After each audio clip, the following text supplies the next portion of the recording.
In March 2021, President Muhammadu Buhari announced the Decade of Gas, an initiative designed to ensure Africa's biggest oil producer takes advantage of the global energy transition. Gas development and utilization should be a national priority to stimulate economic growth, further improve Nigeria's energy mix, drive investments, and provide the much-needed jobs for our citizens in the country.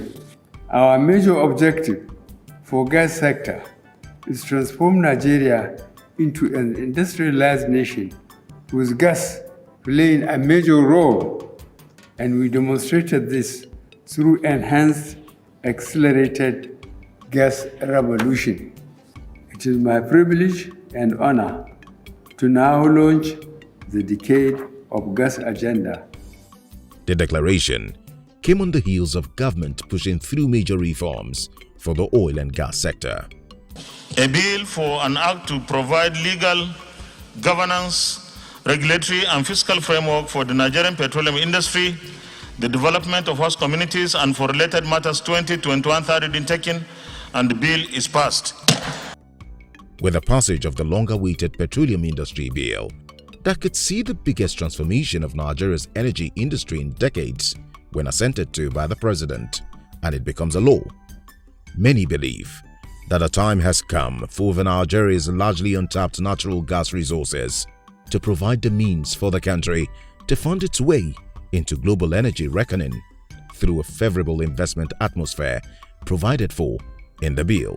We believe that this is what is going to bring value to our people. And that is why the president named the year 2021 to 2030 the Decade of Gas. So we expect a lot to happen. And because this is going to happen on the back of a PIB that is passed, the petroleum investment environment in Nigeria will become clearer, and I believe that there will be an exponential growth of investments and activities in the gas sector in Nigeria within the 2021 and 2030 decade. What that means is that we are focusing on gas so that gas becomes the transition fuel for our country. It becomes the next money maker for our country, and also an instrument for ensuring that development, prosperity is brought into our country. This Decade of Gas, we will learn a lot as we go, because unlike 60 years of oil that we already have very good experience about, it's not the same as in gas. And we just have to learn as we go, and hopefully we'll get there. What do we want to see in the Decade of Gas that you ask? Like I said, 5,000 megawatt is not good enough. 25,000 megawatt? Maybe.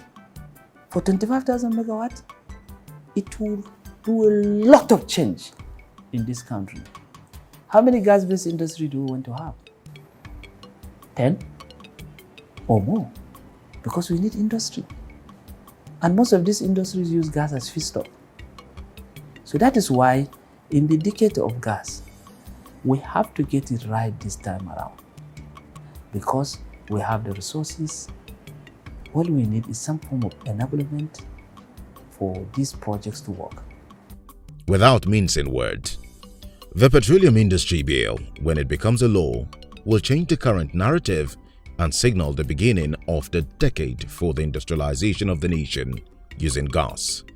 As you can see, Nigeria recognizes the energy transition, which is real, and we must have a very concerted effort to monetize the gas, create investment around it quickly, and now we have to dollarize the gas and take it to bank, and rather than leave it, underground. And honestly, we must really take away the doomsday prophecy that fossil fuel is no longer needed. I think within the next 50 years, fossil fuel is irrelevant because it's easier, availability, acceptability, and reliability is there. The issue is issue of maybe environmental issue with respect to release of carbon, which technology can be used to capture the carbon so that energy security. Remember, over 70% of the world energy is coming from fossil fuel. So since we have this in abundance, the PIB for gas, it means a new dawn, a bright future for a country that have potential of over 600 TCF of gas. Indeed, the Decade of Gas initiative shines a beacon of light on the importance of gas as the energy of the future. The future of Nigeria and the future of the Nigerian economy lies in gas. That's the way I'll put it. The future of Nigeria and the future of the Nigerian economy lies in gas, especially with the energy transition you are seeing over the next 20 years, moving away from crude oil into cleaner energy and renewable energy. Our solution is in gas. So for us, our own transition has to come from oil to gas, and then gas to whatever it becomes eventually. So I think we are very much in the play. We need the industrialization, we need import substitution, we need to retain the amount of dollars we use to bring in products. So we need to begin to make the products here. We are a consuming nation. A lot of countries don't even have the population to consume the products. We have the population to consume the products. So all we need to do is to turn our population into asset instead of liability, and then we'll be great. The Nigeria Content Development and Monitoring Board, NCDMB, established to promote the development and utilization of in-country capacity for the industrialization of Nigeria, is working to ensure the injection of local content across value chain and reaching its objective of a 70% local content level within the industry by 2027. So today, we've clawed back about $7 billion out of the $21 billion. And our aspiration is that by the year 2027, we should be able to claw back about 70% of that annual expenditure in the industry. So that for me is a huge focused achievement, because we have that plan in our 10-year strategic roadmap to achieve that in the year 2027, which we are actively working towards. For us, we have a vision to remain an innovative and to improve lives of Nigerians by being innovative, by developing integrated energy solutions. And what I say to myself and my team is effectively, look, if we are able to achieve our goals and meet our targets, we would have not just been good employees and stakeholders of the energy industry by, of course, delivering value to our shareholders, but we would have also been part of the Nigerian, a significant part of the Nigerian story. And for us, what does that mean in terms of our effort around the gas space particularly? We took decisions that we readily knew would lag, call it the returns. So for the past, 5-6 years now, we've invested north of 4-5 billion naira in the gas space, building a compressed natural gas model station of about 120,000 scum per day. We have a virtual fleet of about 17 skids now.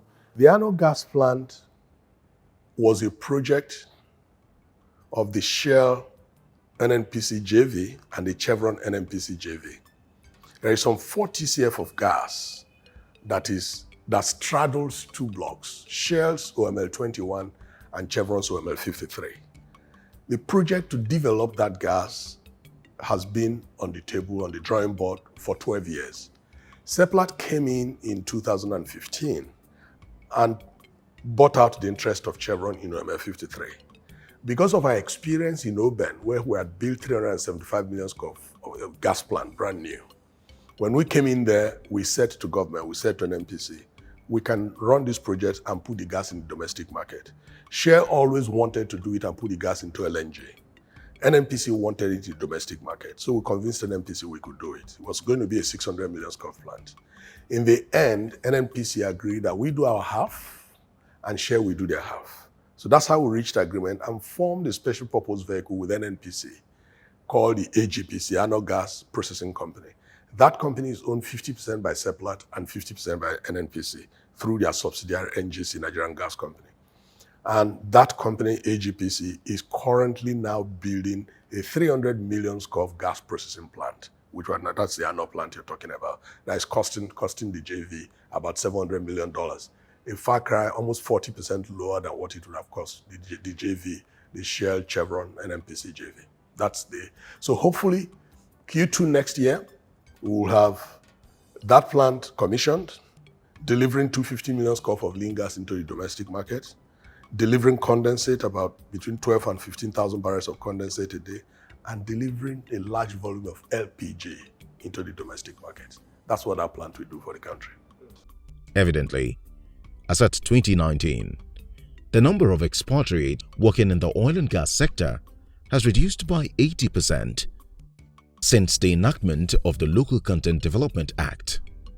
The resultant effect is seeing Nigerians occupy key positions and deliver critical services within the oil and gas industry.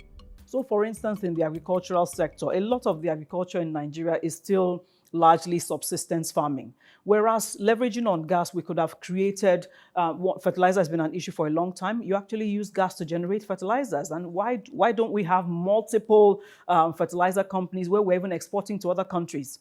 And that's enabling our agri sector. Using gas, we could have also provided power that allows the agri sector to not just do processing for today, but processing for storage and for export. And every time you hear the sounds of processing, of industry, of capacity building, you're also hearing employment, which means all these youths could have been gainfully employed in one form or the other, because there would have been a lot of infrastructure projects along the line as well. Then talking about the power narrative, as I said earlier, we barely do 5 gigawatts. This is a country of 200 plus million people. The United Nations actually says that you should have at least 1 gigawatt for every 1 million people, which means that at best we should have 200, and we're doing 4.55. Imagine if we had, over the years, channeled our gas into gas to power projects, where the average person, the young man on the street can, even if he's a barber, he knows he can run a salon 24 hours if he needs to. For the first time in the history of the country, the Nigeria gas sector is being driven largely by Nigerians. The international oil companies, IOCs, have now aligned with the NCDMB policy, and are collaborating with indigenous investors to ensure right investments and favorable business environment. We took equity position with a company called Butane Energy that is building LPG storage facility somewhere outskirts of Abuja to be able to distribute LPG to about 10 northern states as we speak. So that we are doing. We also partnered with Run Gas with equity position with our directors in there, co-signatories to the account to build an LPG composite cylinder manufacturing plant. We believe between now and the end of the year, we should be able to manufacture about 1.2 million annually of composite cylinder LPG cylinders. These are things we ordinarily import. So our focus is domestic production. So when you talk about how far we've come, so the first thing is, like I said, is a policy. Without a policy, you can't really build. Like policy is like your foundation. And then also as part of that policy, there's a very clear strategy that what you first need is you need to have cylinders. So NCDMB has played their role in ensuring that cylinder manufacturing agenda comes to the fore, number one. Next thing is gas supply. So already you have a number of terminals in the country importing gas. But because of the policy of the government, a number of companies who have started producing, either they've started or they're working on producing gas locally. So what that does is they produce the gas, you're not looking for dollars to import, you just pay Naira. And there's some companies in the South region, Delta specifically, that are already doing that. So companies have started. So that process is slow, but it's starting. It has started. Of course, there's also a lot of last mile constructions going on. I mean, SNG, for instance, last year completed a 20-kilometer line that basically builds a round network for that area. So whether you're sitting in Area Axis, Agbo Hill, or on the road to Owerri, you can get gas. It's the similar thing we want to do in Bayelsa, so that we then have a sizable gas ring within the state. So wherever you're sitting, you can get gas. It's the same vision we have for Port Harcourt, where we're looking at getting a gas ring in place, connecting the Eleme axis to the Aba-Port Harcourt axis. And of course, the other people are also building lines, the likes of Falcon, the likes of Axela, and other new players in different places. I mean, in Edo State, you've seen the state government take a very deep look in seeing how we can activate gas industries. What we've also seen over the last 3-4 years has been a lot of integration with NCDMB, where NCDMB has also taken the mantra of gas very seriously. They're supporting a lot of gas projects. I know last month there was a sort of project around getting a methanol plant in Akwa Ibom, with sort of a lot of support for the brass fertilizer program, which will sit in the industrial park in Bayelsa. We've also seen the Waltersmith refinery come on stream over the past few months. All this, of course, with the support of the NCDMB. Today, we are collaborating with NNPC and its partners in Ibaka. There is a park in Akwa Ibom called Ibaka. We are supporting that. We have a number of projects that are already earmarked for Ibaka, and discussions are going on. We are collaborating with NCDMB. They have an industrial park at Odupani. They have another one in Bayelsa. As we speak, discussions are advanced to ensure gas supply to this industrial park.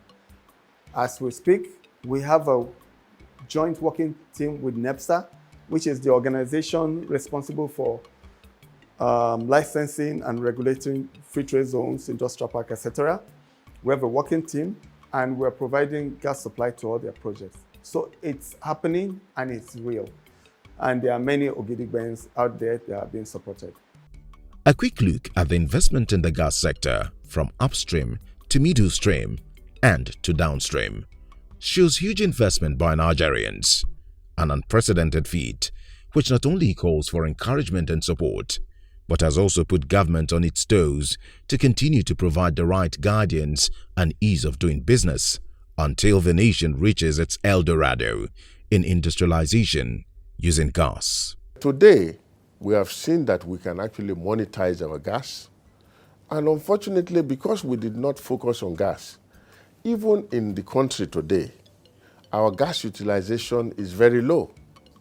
You, I'm sure, will agree with me, for example, that even the usage of household gas in Nigeria is quite low. It is very restricted to a certain class of people. In the rural areas, nobody is using gas. So we now said, look, we must try to encourage the utilization of gas so that we create the market in the country and then begin to produce at least part of the 206 trillion cubic feet of gas. Think about it. Northern Nigeria is deindustrialized. A power scarcity problem today is significantly due to the fact that you got teeming millions of youngsters without work. So how do you get gas up to Northern Nigeria? Great job. They've done they've signed off on the AKK project. Fantastic, but it doesn't end there. Where are the anchor projects that will basically attract an upstream gas supplier to send gas up to the north? And that gas has to land at the price, right, that an off-taker can accept. So the economics has to be right, but it's necessary because there are huge population loads. Once we start getting gas around the country, it starts displacing more expensive fuels. For Nigeria and gas, I don't see barriers. I see opportunities, essentially. And I say that quite cautiously, because Nigeria is a gas-rich nation. We need to increase the cooking gas penetration. There's really no reason why so many people should still be using cooking gas in rural areas. We've seen the minister launch the Nigerian gas expansion program. That's also another key flagship project that has sort of shown that, look, we can deepen the LPG penetration. We can look for alternative uses of gas, such as auto gas. And then, of course, gas requires pipelines. But as the pipelines are coming, we also need to look for ways of getting gas to where it is needed. And this sort of brings into perspective the virtual pipeline operators. So the guys doing CNG, the guys trying to build mini LNG plants, these are also important players in the market because they get gas to the users at the other end. Inside that basket of energy sources, our own solution and contribution in future is going to be in gas as we reduce our crude oil production. And what you're going to find is we need to take a position to deliver the energy that the entire sub-region needs. I always say that if we deliver 400 million scf of gas into West Africa, 80% of the electricity problems are solved. And that's easily doable. We already have a pipeline that we can expand. So it's not just about here. The entire energy security for West Africa can be derived from Nigeria. And there's not too much we need to do. Most of the infrastructure is in place. Government needs to simply have the discipline to move into effective regulation and leave pricing to the market to determine. We're able to get investors to put their money into it and ultimately create the necessary prosperity, both domestically by deepening gas consumption in our country and also monetizing it for export. So it's a combination of many things that led us to say, well, there's prosperity in this, there's prospect in this, and government also decided to make the whole of from year 2021 until 2031 to become the decade of gas. The meaning of this is to deepen the gas consumption both domestically and also to monetize more of it for export. And also seeing the opportunities that this creates for us as a country by making sure that this country takes advantage of the energy transition journey that is very obvious globally. Investors have also called for government incentives in order for the gas industry to thrive. The regulations and fiscal policies around gas need to be stabilized for companies to feel comfortable making investments without fear that the basic terms of their investments may change or be altered while the agreement subsists. And the core principle for any regulatory and fiscal reform is to really incentivize compliance, ensure free flow of capital, and ensure ease of doing business. So in terms of fiscals, you cannot change the rule of the game in the middle of it. So the sanctity of contracts, the predictability of what will happen is being preserved in the PIB to ensure and guarantee current investment and attract more investors in the field. I think it's clear that our preferred fuel for power generation is gas in Nigeria. It's the dominant fuel already and clearly will be the dominant fuel for a long time to come. So when you look at it from there, the prospect for gas is huge because our power gap is enormous as it is right now. Now, when you also look at industrialization, clearly the days are over for diesel-powered industrialization.